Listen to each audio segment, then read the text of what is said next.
What's up, ladies and gentlemen? Johnny Mac here. Just wanted to give you a heads up that if you are looking for a community that is open to discussion as far as mentorship, conservation, the wild, becoming a better person, and all of that, there is a group for you on Facebook, and it is called Soul Seekers. Soul Seekers, we are all about making ourselves a better person. We're all about making sure hunting lasts for generations to come and encouraging people to get plugged in. Whether you are someone who has something to give or someone who needs to soak it up like a sponge, this is a community for you, and I strongly encourage you that if you're on Facebook to join Soul Seekers, and if you're not on Facebook, hop on there just for that group. It is only going to be as powerful as we all make it. And so just remember that life happens for you, it doesn't happen to you, and that you can't outgive good.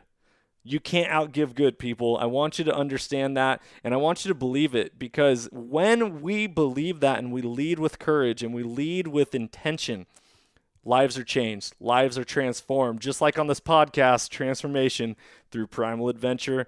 Be blessed. Enjoy this episode. Talk soon.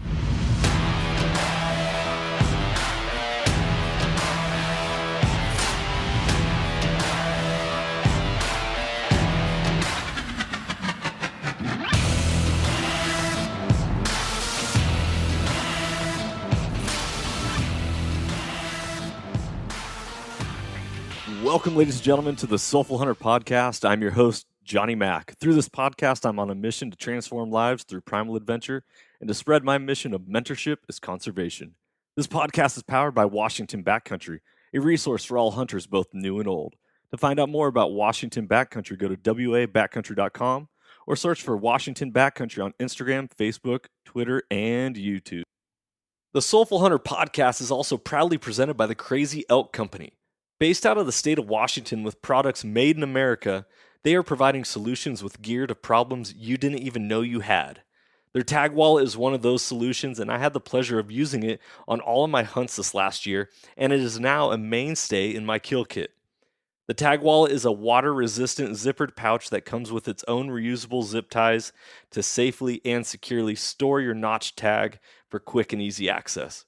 For more information, go to crazyelkcompany.com and use the code SOULFUL with a capital S to save 20% at checkout. Be blessed, everyone, and as always, stay soulful. This podcast is also proudly brought to you by OnX Hunt. When I first got into hunting, I kept hearing all about public land and different access and how to find different locations to hunt. I was like, well, how are people even identifying all this stuff? Well, sure enough, I came across the number one hunting GPS app, and that is OnX Hunt. If you guys want to get better at hunting and go deeper into your scouting, OnX Hunt is the number one GPS app for that. Join the millions of hunters who trust OnX Hunt to find more game, discover new access, and hunt smarter. It was a game changer for me, and I know it's going to be a game changer for you if you've never used it. If you have used it, you know the power that it holds. Guys, I really hope you enjoy this episode. If you want to know more about OnX, go to onxmaps.com/hunt and check out their app. Be blessed, freedom on, and stay soulful. Ladies and gentlemen, welcome back to another episode of the Soulful Hunter Podcast. I'm your host, Johnny Mac, and tonight I am joined by two amazing gentlemen that I just got to share the backcountry with. That is Iron Will Weber and Puffy Pants, Puffy D, Dennis Stokes from Initial Ascent. And we are here to recap our spring bear hunt, the very first out-of-state hunt that I've ever experienced, very first spring bear hunt that Will has ever experienced, and the very first time Dennis got to experience Washington backcountry and the Idaho backcountry. Oh, yeah. Gentlemen, how are we doing tonight? D, how you feeling? I'm good, man. I'm good. Yeah, thanks for having me on. We had a blast. I'm still trying to recover from the trip, just catch up and all that. So I'm sure, Will, you're the same way. Oh, yeah. We're just catching up. Had a nice day at work. Little sore coming off that mountain. And we're just, I was groggy today, man. But stayed up a little late last night with the wife, chatting about the trip and stuff. So that was good. Got to see the kids. made it home in time, got 2 shot home to his family, and it's all good. Yeah, it was. I was groggy today. I definitely felt like I was in a fog. Coming back and having to answer all the emails from 4 days off of work, and then just dealing with snotty nosed kids in public school, just all I could ever ask for and hope for and want. However, my ego was a little bruised after walking out of the mountains without a bear on my back this time. And Yeah. I'm sure you guys can feel a little bit of the same after that. D, I'm throwing this to you first. What what was your take about going into a hunting with guys who you've never hunted with before, who you've never spent that much time with before, and being like, all right, well, I'm going to take some vacation days and dedicate them to being with a bunch of randos from the state of Washington. Was there a little bit of like a courage aspect, or oh, I hope this doesn't go sideways, or any of that leading into this hunt? I don't know. I kind of put a lot of pressure on myself, if you will. Just because I wanted it to be a great experience for you guys. And I mean, of course, I've been feeling you guys out for the last year, whether you know it or not. I've been feeling you out, seeing how you react in certain situations and all that. And I was pretty confident when we set out on the trail that I was in good company, and we're gonna hunt a lot alike, and um, it worked just beautifully, really. I totally agree, and sometimes it's nice to be you feel me, you felt us out. That's right. I love it. Will Iron, what did you think about going over to Idaho, having this like giant trip planned, and then just sending it? I mean, there was a lot of anticipation leading up to it. A lot of planning, a lot of prepping, going into a new territory. I mean, we're used to hunting the west side over here in Washington for the bears. And plus, this was my first spring bear hunt. So there was a whole new aspect of what are the bears doing, man. You know, I'm used to just find the bears, find the bears. So being in the spring and them coming out of sleeping and doing all that stuff, there was, a certain unexpected scenario going in there. I didn't have super high expectations. I definitely thought that I was going to have the opportunity to come out with a bear. I didn't make it happen. But the trip was epic. Great group of guys, just salt of the earth people, man, and so many laughs and so many fun memories documented that are going to live on in infamy, man. Yeah, this is going to be an epic, epic episode of Soul Seekers already. Super excited for Oh my! that. Um, just, I'll tell you what, being in the backcountry with a backpack that is made by the man himself, the Puffy D, I was like, dude, I hope I'm doing this right in front of him. I don't. How's this Dude, pack? Am I a good enough pack model for you? There's got to be a little bit of like a very like a fatherly pride when you're like, hey, my creation is out here being put to use the way it was intended to, and then you get to see it firsthand how it's used by each individual person on the hunt. What was that like for you? It was really humbling, actually. And yeah, I was proud, man.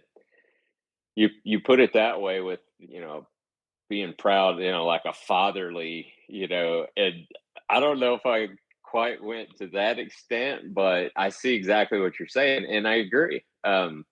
It does give you that sense of pride when you see, what you and your partner have created out there, and see it really working for people. I mean, we had some uh, not as heavy of packs as we wanted, but we had some heavy packs, going in and out, especially going in, and to just see you guys stride it out, and not complain about her hurting or anything like that.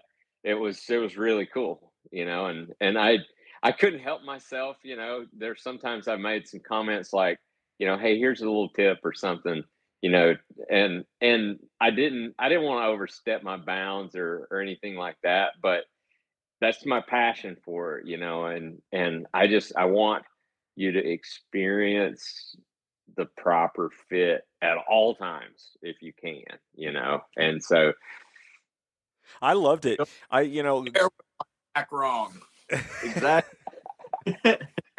Yeah, I love it. One of the things I can tell you that my back doesn't hurt at all after coming out of a hunt and yeah. wearing that type of weight for what was it, 5 days out in the Yep. country. I'll tell you, everyone, if you do not own an initial scent backpack, you need to buy one. And I do say need because your back will thank you, your legs will thank you, your hips will thank you, and it'll feel that much more sweet when you pack out an animal because initial scent makes the best backpacks that you can find for hunting, and I saw it, I experienced it firsthand, and it was really fun. Being in the warehouse, the an HQ. IAHQ. So it was awesome. Dennis, we learned something. I learned something really importantly. Importantly, that's a really important. And I was telling other people about the hunt, and they're like, "Man, that sounds like something you need to share on a podcast." And that is, guys, is make sure your gear is dialed in before you go on your hunt. And I will say firsthand that I did not get a chance to shoot a bear because I didn't double check my gear. Make sure the zoom is returned back to 0 or low power on my scope and all these things. And that ended up costing us, which is a big disappointment. There's a lot of that goes into it when it's talking about like taking the pressure off a hunt. As you being the host of this hunt, did you feel like, oh man, that would have been really nice to get that pressure off and get one down and then have like 4 or 5 days to still take our time and be a little more picky and choosy?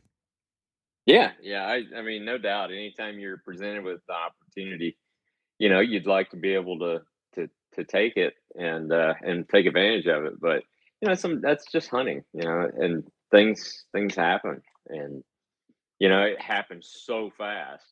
I mean, you were the only one with a rifle out on the pack end. So I That blows mean, my mind. So that's a good question. Here, do you normally never hike with a gun in your hand? and it's because I knew I wasn't going to be the first shooter. I was going to be like number 2 or 3 in line Mm-hmm. to shoot. So that's why I had mine in my pack. But I mean, if I'm going by myself, I'm carrying my gun ready to go. I've always got it at the ready if if I'm going to get possibly an opportunity.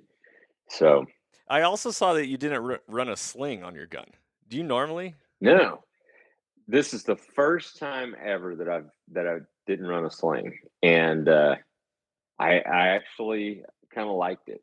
Um, I just I like the weight not being there. I like not catching it on things. Not having the extra weight of the sling mounts that go into your rifle, and so I could get used to that. Not no sling thing. Yeah. Will, what did you think? On our hike in, you were first in line, but your gun was in your backpack, and I ended up saying, "I'm sorry, Will," as gave you an arm bar and pushed you out of the way as I rack around in my gun to shoot at this bear. From your newer position, what did you learn? What were your takeaways? And would you carry a gun in your hand if you're going to be first in line hiking Dude, in? every hunt last year, I carried a rifle in my hand on the pack in, pack out the whole time. Dude, I don't know what I was thinking throwing that in my pack when we left the truck. I mean, it is what it is, right? When you leave a hunt, I always like to say, no regrets. And I don't have any regrets about this hunt. Would I have done anything differently? You can always reflect after the hunt and see how things played out. It's almost unfair to be like, yeah, I definitely would have done that different. Now that I know, knowledge is power. So once you know, you do something different. But even some of those things you might do different might not serve you the same on the next hunt. Yeah. So woulda, coulda, shoulda. I didn't. I appreciate your apology. I would act that bear. It was a pretty bear, man. But Yeah, listeners, you weren't there, but just understand that I literally was second in line on the trail, and I took my left arm and just like slapped Will's shoulder and be like, "Get out of the way!" And as You I did. did, I apologized. It hurt, man. It hurt. Oh man. So, D, what was your experience on this hunt based off of other spring bear experiences? Do you feel like we were a little too early on this hunt, or do you think weather really impacted the amount of bears that we saw? We ended up seeing a good amount of bears. I have found that we were finding them in very hard to shoot locations. They weren't very killable. What was your Yeah. take? Well, I think I agree that we've had a really cool spring, unseasonably cool, and we've had a lot of weather in April and then in May. I mean, on Monday so we went in on Wednesday, and on Monday they had 6-8 inches of snow dumping there, and I was shocked. I mean, you guys know that I was just completely floored that that place looked like it hadn't even received any snow for weeks. Yeah, it's pretty brown. Yeah, and it was, and the green, you could see it over the 5 days. You could see it getting more green and more green and more green. That's probably the least amount of green I've seen in that place, and I've probably hunted there 5 or 6 times. Um, so I do think that was a factor. And I think that, if another week goes by, I mean, I got home yesterday and it's 80 degrees. And so you get a few days of warmer temperatures like that, and man, everything is it's just gonna pop. And then those bears are gonna start concentrating, and it'll kind of get back to normal spring, if you will. Yeah. The biggest thing that I took away from this hunt was obviously mountains have two sides or three or four sides depending on how the mountain is shaped. But the concept is like, all right, hunt the south facing slopes, the southwest, southeast facing slopes because that's where they get the most sun, fresh growth happens. We ended up seeing a lot of bears on the north facing slopes. What do you think was the takeaway on that? Um, I think that one thing that we don't know is that how much are those bears going from the south side over to the north side or the north facing slope. And I think that one that you spotted the next to the last day that we were there, what was that? Was that Friday or Saturday? Friday. It was Friday night that you spotted that bear. Idea is that he was on the other side of the mountain, and that's where he does most of his feeding. And then he came over to the north side to in those rocks, because he disappeared in those rocks, and I think he went and bedded down. So I just I don't know. I just have all ideas that I, I guess one thing I think about real quick. This is kind of a squirrel thought, but one thing I think about is you talked about the bears being in hard to kill places. Um, there was a lot of randomness because of the slow growth and the cool spring. There's a lot of randomness to where we found the bears. Now, as we go along the next week or two, as things really start to green up, especially in those bottoms and that sort of thing, um, those bears will start to concentrate in those areas, especially as the green goes up the mountain, because that's what'll happen. They call it the green wave, and the green will kind of go up the mountain because the bottoms will get drier and that sort of thing, and it'll just go up to the higher elevations, where it was brown mostly, when we were there. Mm. That's I like that. That makes sense. Uh, Will, what did you learn the most on the hunt? Uh, Learn most, honestly, my biggest takeaway from it was I finally got some practice in my setup for a shot. And that was huge for me.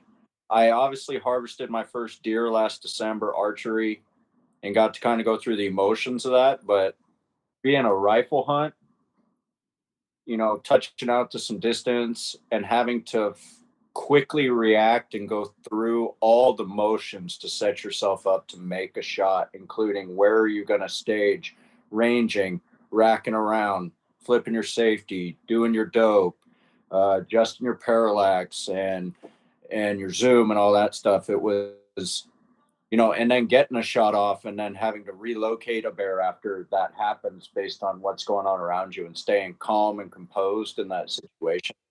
That was invaluable experience for me to have on this hunt. Yeah, you shot very well. The listeners, one thing we didn't know at the time. So Will took 2 shots on a bear, beautiful jet black bear at 450 yards, and you on that very first shot just missed. After I got the footage back on the computer, not just looking at a little viewfinder on a camera, I saw just like how close that bullet was to dropping that bear. And then your second shot, I think you would have just dropped it in its tracks. But it looked like you shot like 10 feet to the left. Turns out Yeah. you took out the only 2-inch branch that was in the entire hillside. You smoked that branch. You killed that branch, bro. I'm really proud of you. You should have tagged that. I should back up. You know what was cool though? I got to say, I really appreciate. I got to give a shout out to our old buddy Two Shot Tony. That dude had the wherewithal to pick up my casing on my first shot, and I brought that back with me. So I added a little bit of weight to my pack, and I brought that back. I like it. Do you keep any casings from your shots? Yeah, I do actually, because I reload, and so I'll bring all the casings back. But like the bear I killed last spring, I've got the casing from that shot, and that's that's pretty special. I have a little cigar box, little square cigar box that I keep all my trinkets in. So like my rattlesnake rattles in there, my elk ivories are in there. I got a turkey beard from my first tom. But I keep the casings in there as well. And so I always put a little permanent marker. And Will, even though you missed, you can still write on it the date in which you took that Uh, shot and be like, this is the very first shot on my very first bear. you And know, I'll tell you what, it was that second shot that was haunting me at camp, and because that was what day two, second full day, so we had a couple days still to sit on that, reflect on it, and dude, last night when I fell into a nice deep sleep, I had a vision up on that mountain that for 2 seconds we separated. I don't know what for, but we were in two totally different spots near each other, and I spotted a bear and I whopped that thing, dude. And it went just replaying like how did I miss? But that second shot was haunting me. So although it's a bummer to hear that it makes me feel better that it was on target and I just happened to because I was like, man, how did I miss so bad on that second shot after almost hitting it with the first one? yeah. You don't want a shot to be lucky like that. You want to know that you did your job, right? So I feel better about it. Yeah. Yeah, it's dude, haunting is a great way to put it. Hunting is such a Oh, head game. It is so interesting to keep your mind focused and staying like your eyes on the glass so that you can keep your head on a swivel and see the opportunities when they arise because they were so random. D, what are some of the things that you do to keep your head in the game? Um, for me, it's making sure that I'm comfortable, up on the side of the hill. And, when you're talking specifically glassing, um, it's just going through things strategically. I mean, um, covering that mountain, covering that country that you're looking at, just strategically zoning it, that sort of thing, and just taking your time. And I'm constantly saying to myself when I'm glassing, slow down, slow down. And so I'll move to a different zone, stop because I'm usually, glassing with a tripod. There were a few times where we were looking up quite a bit that I didn't choose to go with the tripod, but that gridding really works well with the tripod because everything is still and you can really catch movement in your sight picture um, if you sit there for a second. And so, um, but for me, it's not only on the glassing hill, but it's when you know that there's a bear going to come out in the evening and it doesn't, and Mm. you're back at camp and you're eating your meal and you're thinking about the day and like, could I have gone somewhere else? Could I have done anything different? Um, if you do that day after day, it can get you, frustrated, and that's when the challenge comes in um, of keeping your head in the game. Because I mean, it, the longer you hunt, the more opportunities you're going to have to walk off that mountain and just say, "I'm going home." Yeah. So, I mean, and I tell you what, I've done it before. I've gotten out there, and my mind was not right. I had my mind completely back at home with my family, with work, and everything, and I was out there solo and I wasn't having a good time. And so my mind got the best of me and I pulled out Mm. and went back home. So it's something that, I think a lot of people experience, unfortunately, but it's something you got to really be aware of and try to keep things positive. I'll say the one thing that I didn't have mental struggles really this trip at all because you guys just kept everything so light and you're cracking jokes, you're telling these outlandish stories all the time, Johnny Mac. So all of that kept me going. I mean, the more I laughed, my jaws were sore from laughing so hard. Thank you. I appreciate that. I will say this. I hate hunting alone. I do not. This is something that I get to grow as a human being, as a hunter, is like this mental game of hunting alone. But I'll tell you, when you have good hunting partners, it makes it that much more enjoyable. And I always go back to this concept of like people go backpacking for fun. So why are we not just having fun backpacking? And Yeah. then we get this bonus of carrying a weapon and getting an opportunity to shoot at an animal, and so that always like is my grounding moment. It's like, okay, well, I'm still here doing something really, really cool. So let's enjoy it. Let's crack some jokes. Yeah, we're not putting a stock on an animal and trying to be super sneaky. We saw the animals that we wanted to shoot, and we still had fun, and we were giggly and loud, and those are the trips that rejuvenate you for more times to come. It's not. Yeah. This is why I don't like using the term a grind. I don't want hunting to be a grind. That doesn't sound like fun. I want hunting to. If I'm taking vacation time to go hunting, I want it to be a vacation, more or less, with people I enjoy. So, um, yeah, random stories. I They're get. all over, man.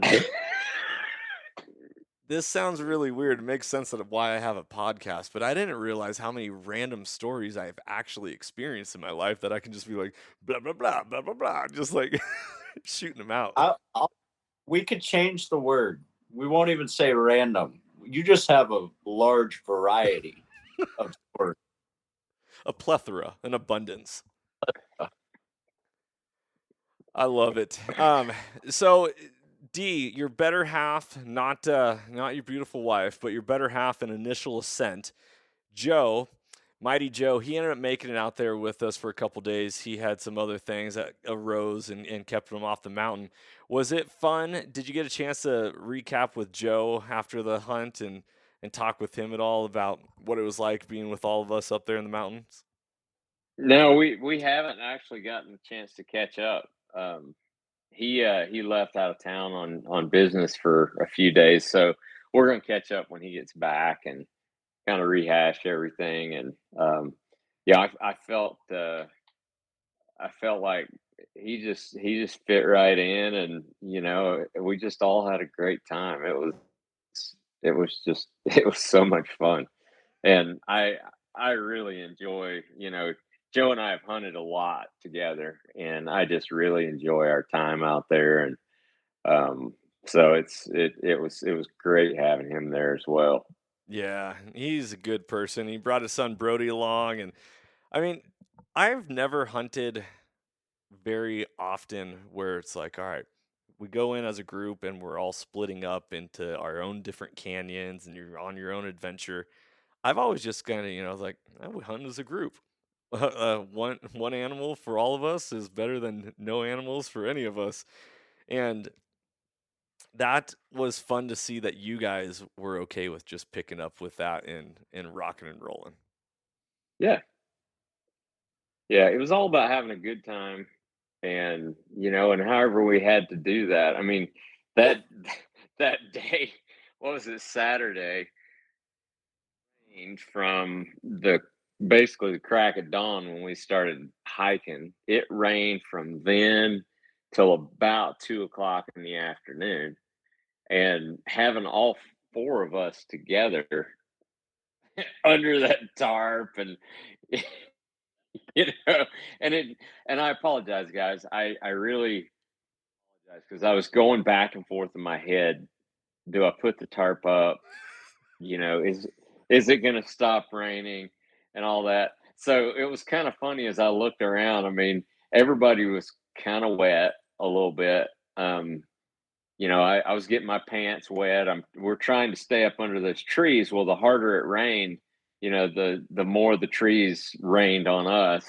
Mhm. And so finally I said, "Hey, I've got a tarp." I loved it. It also turned out great for when I decided to stretch out and take a nap and under the entire thing. Just Yeah. Johnny took the entire tarp to take a nap. sometimes you got to claim your territory. Yeah, very good. So, Will, you were spotting animals this trip. This is the first time, like, really getting after it in open terrain. Do Mhm. you feel like your eyes were deceiving you? Were they not sharp enough? Do you find yourself picking up things more instinctually, or are you having to search them out with the gridding while you're glassing? A little bit of both. I mean, we were in a variety of animals. We saw bears, obviously. You spotted a wolf. We saw some elk, and we saw a lot of mule deer. Mule deer are hard to spot for me. Um, they just kind of blend in, especially to some of the, it wasn't super green up there, right? So it still looked a little sagey, a little brown in some spots. So the mule deer really just kind of stuck in. Um, Seeing the elk, it took me and Tony getting up into a little bit higher elevation, getting up on some knobs, and getting into the distance on some ridge lines to see the elk. But um, you guys got tremendous eyes. You have tremendous eyes for bear. Um, it felt good on Saturday when I got up high and I pulled a bear off from quite a ways away, a sow with a couple of cubs. Felt good to just see that. Um, I think I tend to catch a lot of stuff with the naked eye, and then kind of hone in with the glass after that. So um, it's all experience, and it's just, I think just like Dennis has said numerous times, and I mean you've seen it, I've seen it. Patience is something you really have to work on when you're up there. We always want to go to the spot. I mean, at one point we were talking about moving camp, go hunt another area. Um, so just being patient is something that takes time, and glassing is exactly that. It's patience, working grit, sticking with it, just staring at. I mean, Saturday we stared at virtually the same mountain face for the whole day. Just there's got to be a bear coming out of there. There's got to be a bear coming out of there. And then finally we split up, and that's when we started. And then the sun came out, and the mountain started coming alive. Man, the animals started popping out. So Yeah. um, I find it really interesting. People always say, well, I don't know exactly where I heard this from, but you don't leave elk to go find elk, right? You don't leave bears to go find bears if you know that they're in a location. I always talk about moving camps as this idea of asking a girl out to a dance, right? But then hitting on her friend or hitting on some other girl that you see at the dance. It's like, well, typically if you're hitting on that other girl more often than not, no one's going to have a good time because your security of the one you asked to the dance is going to get quite upset, and then you're probably going to get it screwed up by her and all this other stuff. The point of the story right there, my rambling, is a lot of the times just better to stick it out where you're at. Unless you are not seeing anything at all, just, love the one you're with, right? Love the one you're with and stick with it. And then hike with a lighter pack if you need to go check out some more miles. yeah, I mean, one of those nights when we all split up, because in the evenings, during the day we were mostly hunting together, and in the evenings we decided to divide and conquer, split into groups of twos, and go sit on different draws so we could cover more territory in the evenings. Um, something helpful Tony and I did was, we sat on that same draw 2 nights in a row. You and D sat on the same draw 2 nights in a row. You ended up spotting a bear and moving to try and take advantage of that opportunity. But instead of just sitting there the second night and just saying, "There's nothing. There's no bears in here. There's no bears." We decided to strategically figure out which way the wind was going and actually hunt that draw, not just sit there. Let's go find a reason or an answer as to why we're seeing or not seeing what we're seeing. And Tony and I actually found some pretty helpful stuff. We found, what looked like a fawn, uh, a dead fawn, untouched, that had been there for several days, which indicated to us either A, like D had brought up, maybe dealing with some sort of disease, and the animals stay away from that. But we were wondering, why isn't this fawn being preyed on by anything? Not crows, not wolves, not bears, nothing. And then you push a little further up in, and you realize that the drainage in the territory is just screaming for bears to be down in there. And there's nothing there. And there's deer on the hillside right there, which means they're not spooked by anything and they feel comfortable being in the area. And it was like trying to solve the puzzle a little bit to further our strategy for the next day or the next hour to figure out what we're going to do. So, Yeah. Yeah, that's a really, really good point. D, I'm going to throw this one to you because what Will just said. What is your take on ungulates being in the same general area as predators? Do you find that if you see deer on a hillside, more often than not, you're not going to see a bear? Vice versa. Do you use the deer or the elk as indicators for a bear on a bear hunt? Yeah, so that's a great question. I have never, and this just me. I've never seen a bear and deer on the same hillside. Um, Not to say that they don't, cross paths, but I've just never personally seen that. And one of the things that was kind of a tip off for me that this was a little bit different hunt, um, because the weather, time of year, whatever.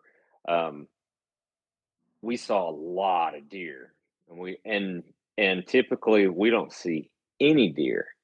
they've already gone up to the high country. Well, I think what happened was we got that 6-8 inches of snow, and they were in the high country and they got pushed down. And so if that affected them that way, imagine how it possibly affected these bears. And so I think that was, you make a great point. If you've got a hillside scattered with deer, there's probably not a bear anywhere around there. Yeah. I mean, with the keen sense of smell and eyesight that the deer have, um, they're not going to hang out in the same place as a bear. They'll go on their merry way. It's not like they're going to blow out or anything, but they're just not going to be hanging around a possible predator like that. Yeah. Yeah. No, I totally agree with that. The one hillside that we did see the bear on, we never saw a deer on that That's that right. entire time.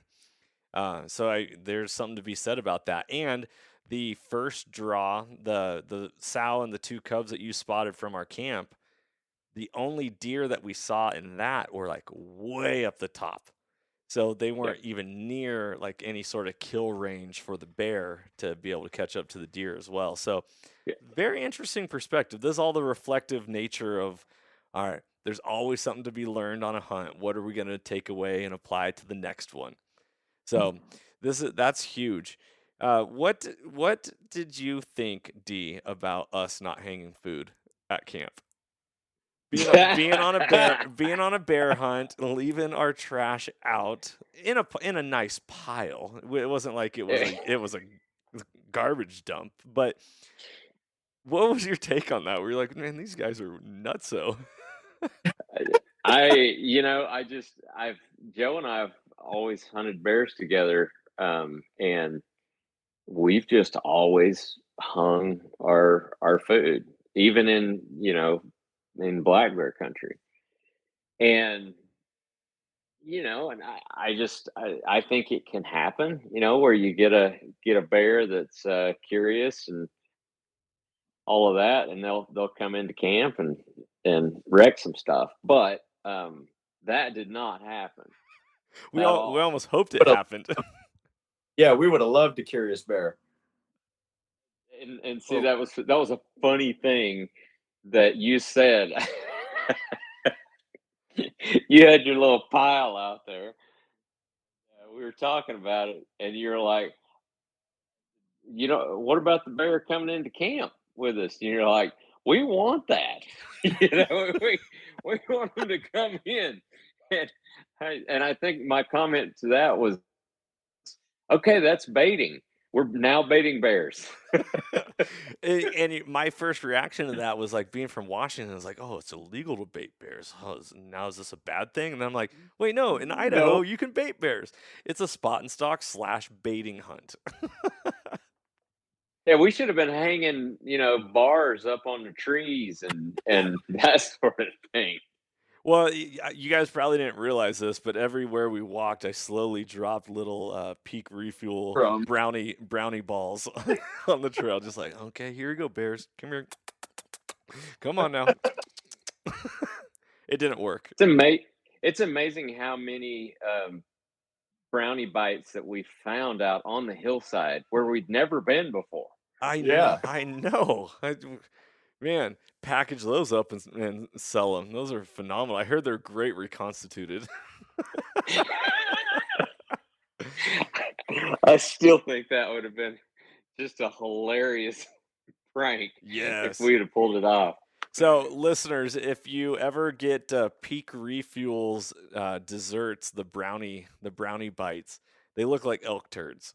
And so if you're out in the woods and you find some elk turds, you'll start collecting them and put them back in the bag, and then give them to one. Yeah, give them to a newbie. Give them to somebody who, oh man, these are the best. You got to try these.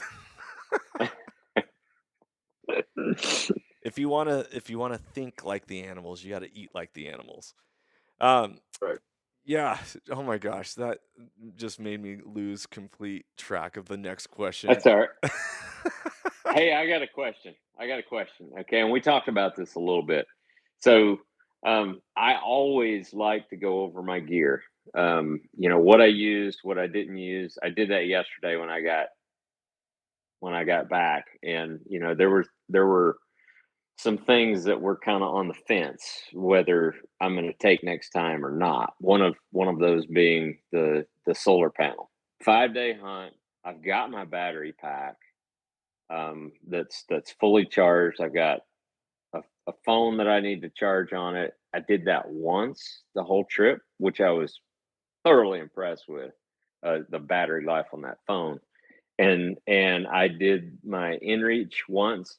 Did not have to do my headlamp at all. And so just with that little lesson right there, and it's funny because I guess I'm slow, but I have to learn that every single year. So for me, I'm leaving the solar panel at home, and I'm just taking the battery pack to recharge, a couple of items. D, did you grow up with a sign in your neighborhood that said "Caution, slow children"? Actually, no.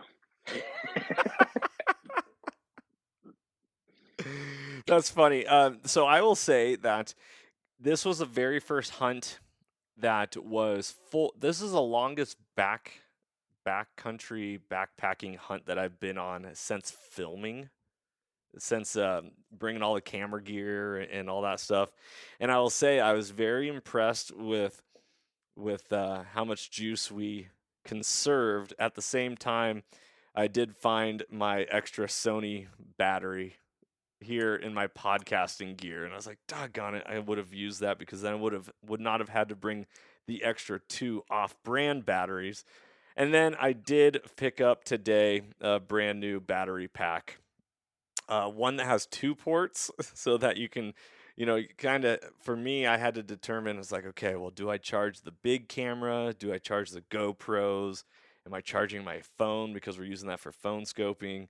Like, what are we actually gonna dedicate to charge? And so I ended up picking up a new power bank, not too big, and 13,000 capacity, which whatever that exactly means. I know that the one I brought, I think maybe was a 8 or a 10, and it charged up a couple cameras, but at the end of the day, I needed a little more juice. And Yeah. the last thing you want is your cameras to die when you're filming. So, Yeah. So um, Will, did you bring a battery pack? How did you manage your power? I did. I actually brought a Goal Zero power pack, pretty small size, and it packs a lot of juice. I think they say it packs 3 full phone charges from 0% to 100%, which is a lot of power. Hmm. I actually brought that to help charge our camera gear, and our GoPros and stuff, which I think Johnny and Tony used a little bit on top of theirs. And I only put just a small charge on my inReach and on my cell phone. Um, and that was all I had to use it for. I didn't have to touch my headlamp. I also typically bring a spare headlamp just in case one faults out. Um, I would say on this hunt, I did pretty good with packing my gear. Um, I brought one too many jackets, and the pants that I wore in were a little warm for this hunt. So I would have switched that up. Specifically, also because I did bring a pair of merino leggings, which I typically wore at night, just as is. So if I would have gotten cold with lighter pants, I could have just thrown those on. So would have been nice to have lighter pants to hike in. And I probably would have. This was the first time that I went through all of my food.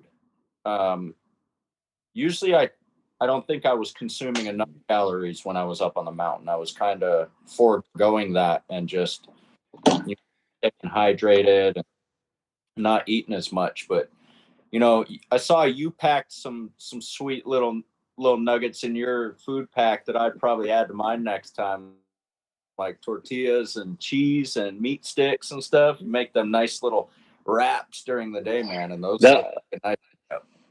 Yeah, and that was the first time I did that, and I really liked it, and there was a couple days where I didn't do the meat sticks and cheese in the tortilla. I just did that Justin's almond butter or Mm. in there, and it was phenomenal. Tortillas will be with me, and I'll probably do like 2 a day. They will be with me on every trip from here on out. Whole pack of tortillas is coming out next time. So I used to, back in my backpacking days, I used to carry little tiny. This is before the Justin's squeeze pouches of almond butter or peanut butter or whatever. I used to carry the Jif peanut butter single packs and tortillas, and I just spoon that out, smear it on there, just roll it up and suck it down. Another gear item, though, I'll throw a little bit of attention to was I actually brought out a new hydration system this year. I brought out, we met the guys at Hardside Hydration when we were at the expo. It's basically a Nalgene kit that's got a hose on it. So just like a bladder would. It's kind of an all-in-one deal. I really enjoyed that. One thing that I would probably do different next time is I would probably bring a smaller Nalgene empty. That was great for hiking, but when I'm at camp, you got your hose system and everything kind of hooked up, and it's a little bit laborsome to tear the whole thing down just to drink out of it. So having a spare Nalgene to put, any of my electrolytes or things like that in just for sipping at camp probably is something I would do different. But the hydration kit itself was a nice feature versus having a bladder in my pack. I just used that sweet new little initial ascent water bottle holder on the pack, and it fit nice and snug and just ran that line right up. So good to go. I heard that water bottle holder's pretty sweet. I haven't checked it out yet myself, but I hear it's pretty awesome. It's legit. I know. So we're riding home yesterday, and I asked Johnny. I said, "Hey, you gonna do me a review on that water bottle holder?" He said, "I don't have one," and I'm like, "What? I didn't send one to you?" And, no, I never got one. I was like, "Oh, I'm such a." That was not good. We can get you a review. I was admiring your holsters, your water bottle holsters, the entire time as I was hiking behind you guys, being like, "Oh wow, I wish my bottle could just ride in that handy little pouch right on my waist belt." I love it. One of the things, D, that I wanted to ask you about, because this is, and all the listeners who you hear this, if you hunt with other people, how many of you people communicate with your hunting partners about who brings what? Because it seems, and I don't, and obviously Two Shot and myself, we've been sharing a tent since day one. YOLO, you only live once, and that's why I share a tent with Two Shot, as we're picking ticks off of ourselves in the middle of the night, being like, "Hey, what the heck is that crawling on me?" Um, I don't ever carry a stove anymore because Tony always carries a stove. And then, I found myself in my old backpacking days. I was like, why do we both have med kits? Why do we both have stoves? Why do we both have all these doubled up items when we could eliminate a lot of weight out of our packs if we know we're always going to be together? That's one of the caveats, is if you're not going to necessarily be with that person. Did you think about that at all while we were all there? Like, I could have dropped this. Will had his jet boil. I don't need mine, or all that. And then everyone just kind of pitching in for the fuel. Yeah, I'm not sure why we didn't talk about that, ahead of time, but I just I'm always just going with, okay, here's what I need, and that's what I put in my pack.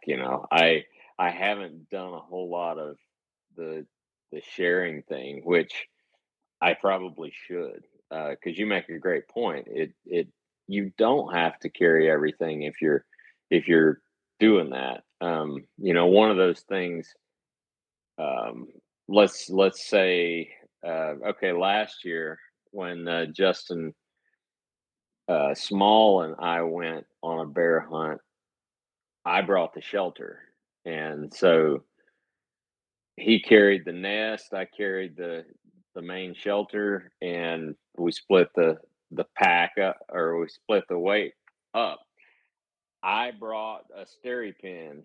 He didn't bring a stereo pin. Now, my stereo pin wasn't charged, so we. I thought I brought the one that had batteries, but I didn't. I brought the one that you had to charge up. So luckily, we had our battery pack, so we limped by. But again, we saved weight on that sort of thing. So yeah, I haven't done that a whole lot, but I'll probably start doing more of it, especially if I'm hunting with people every time, which I really enjoy. Except for Joe. You're never going to share a tent with Joe.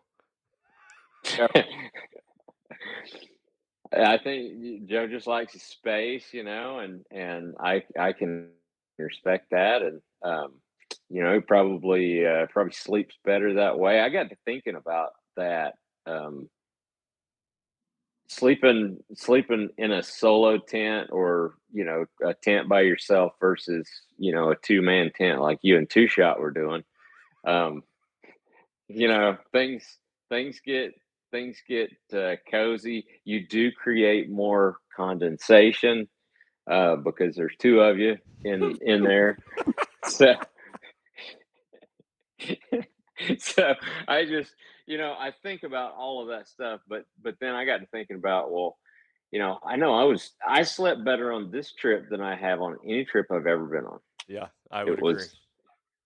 was awesome. I was comfortable. The pad that I had, this was the first time I'd ever used it, and I was thoroughly impressed. I loved it. It was insulated. I never got cold. My hip bone never hit the ground. Nice. It was awesome. Yeah. You really made it. Oh, go ahead, Will. Sorry. I was just saying, good thing you had an extra pad too. Yeah, that I'm gonna do an article on um, that duffel bag kit that I bring and put in my truck. I'm gonna do that, and I'm probably gonna write it this week. So I'll send it you guys' way to look at before, and that way you can add anything to it. But I actually had an extra sleeping pad in there. Which sleeping pads are always failing. It seems like no matter who you talk to, everybody that's hunted long enough has had a sleeping pad that has failed them out there. And with me and my bad back, my sleeping pad fails, I'm hiking to the truck. No ifs, ands, or buts. I mean, I got to do that because I could not lay for 15 minutes on hard ground um, with my back. There's no way. Yeah, this is why I share a tent with Tony, because I just put him in a headlock and take his pad. It's mine now. That's my pad. I Debo him, take his bike. Dude, one of the things that blew me away is I've always wanted to pack in a chair, but I don't really ever. You guys all packed in chairs, and when you're glassing and you're getting to recline back and have your back supported, holy smokes, it really makes a difference. Puffy D officially got me to add a new item, which I still have, by the way, so I need to Venmo you. You're just going to take it from him? Okay. My pack. I remembered yesterday, and I'm like, I'm going to hit D up, and we're going to take care of that. But that's an official add to the pack now. Packing a chair in, man. You got me and Tony both. You threw that line out there, and you just hooked the moment we were at your house. You fed us good. You gave us some bourbon, and you go, hey, boys, try these chairs out. He's a pusher, man. I didn't. I just know how important a chair or some type of back support is for me. And I thought that maybe you guys would enjoy that. And glassing from those things is just awesome. You can sit there and relax. Oh, yeah. I can't, sometimes I've not taken the chair just because of weight, or because I've got one of those roll up Crazy Creek things. You guys saw me using that. Um, I think I'm gonna probably, get another one of those 1 pound, chairs, or something that's pretty light that doesn't take up a whole lot of room. Because that's one thing that I struggle with, is making enough room in a given pack size, for everything that I need. And I think there's a lot of guys who say, "Oh crap, I'd never pack in a chair," um, because they're young, they're under 30 or something, and you know they've got great backs, and they had never had an injury in their life. I thought you were gonna say they have great hair for a second there. N- I was No, no, no, I'm not going there. But I will say this: I will say that what is up with all the guys that I hunted with on this trip? Everybody is blessed with a head full of hair. Everybody. Yeah. Well, for me, it's migrating down my back personally. Yeah. I think the hair, man. It will do that. Yeah, the hair thing. I don't know. Do you want to drop any cool announcement about any things that might be on the horizon for initial ascent? Any Nope, not at all. Okay. I have no idea what you're talking about. Listeners, I- just saying, if you don't have initial scent backpack, go get one. You're gonna love it. Guys, is there anything we're leaving on the table that we didn't cover?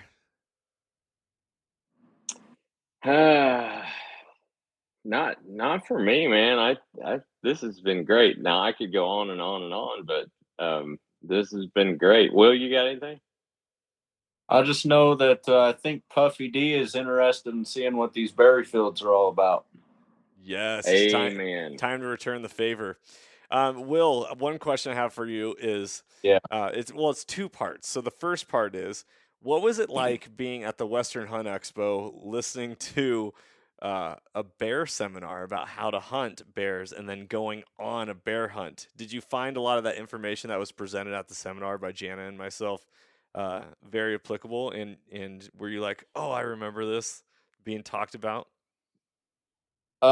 There was actually one moment when I was at the end of the trip on Saturday, after I spotted that sow and two cubs up on one of those north facing sides, that I actually remember you doing comparison slides from Onyx map, what it looks like, to what the terrain looked like when you were physically there. And I was setting waypoints to stuff, like going back and reflecting on where we saw things, where I shot, where was this, where was that, there's camp, we hiked here. And I was putting a bunch of marks on, and I was looking at the Onyx and the topography, looking up at the hillside, and then looking up, like, one, two, it's that finger right there, and like seeing the difference. That was one of the things that I was actually doing physically while I was out there. I'm glad you said that, Will, because I was wondering, Johnny giving that seminar with Jana and doing an amazing job. I was wondering why he didn't bring any of that knowledge on our trip with us. Oh! All right. Shots fired. Yeah. Well, I'm just kidding, Johnny Mac. You know that. I will say this.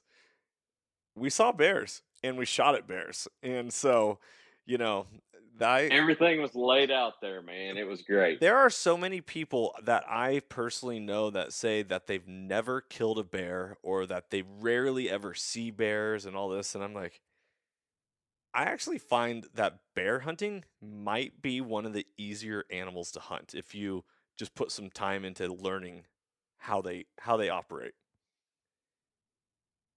What do you think? Would you agree with that? Disagree? Um, I think there's some difficulties there. I mean, the bears and their senses, their sense of smell is so keen.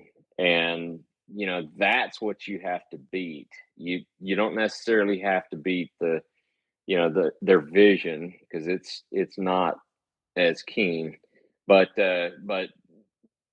bears can be difficult, but at the same time, like when you guys were hunting in Washington, that they got to make a living. They got to spend 22 hours a day eating before they go, into their den for hibernation. And so they're eating berries. So if you go find the berries, you're going to find the bears. So I think from that standpoint, that it is pretty easy.